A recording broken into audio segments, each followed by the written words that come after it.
সাম্প্রতিক সময়ে সামাজিক যোগাযোগ মাধ্যমে অপ্রত্যাশিতভাবে আলোচনার কেন্দ্রে উঠে এসেছে বিএনপির ভারপ্রাপ্ত চেয়ারম্যান তারেক রহমানের পোষা বিড়াল জিবু।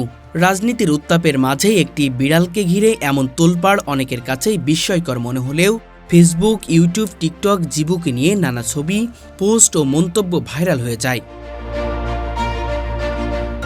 এই আলোচনার সূত্রপাত মূলত কয়েকটি ছবি ও ভিডিওকে কেন্দ্র করে, যেখানে দাবি করা হয় তারেক রহমানের পোষা বিড়াল জিবু নাকি বাংলাদেশে ফিরে এসেছে।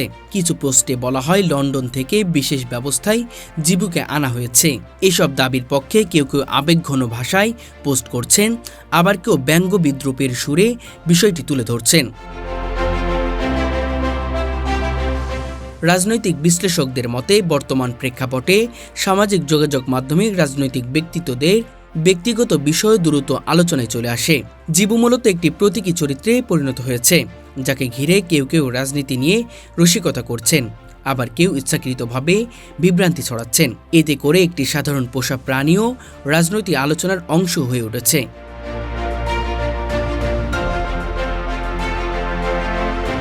তবে বাস্তবতা হলো জিবু বাংলাদেশে ফিরে এসেছে এমনটাই শোনা যাচ্ছে।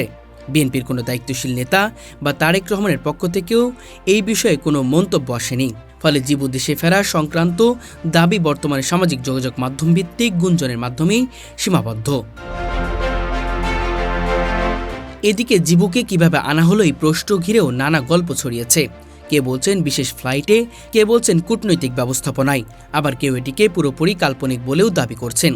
বাস্তবে আন্তর্জাতিক নিয়ম অনুযায়ী কোনো পোষা প্রাণী এদেশ থেকে অন্য দেশে নিতে হলে স্বাস্থ্য সনদ, কোয়ারেন্টিন সহ বেশ কিছু আনুষ্ঠানিক প্রক্রিয়া অনুসরণ করতে হয়, যা নিয়ে নির্দিষ্ট কোনো প্রমাণ সামনে আসেনি।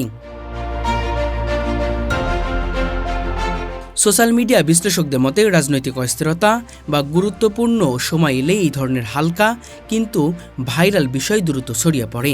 জিবুকে নিয়ে আলোচনার মূল সেই প্রবণতায় একটি উদাহরণ, যেখানে তথ্যের চেয়ে আবেগ, কৌতুক ও কন্টেন্ট তৈরির প্রতিযোগিতা বেশি প্রভাব ফেলেছে।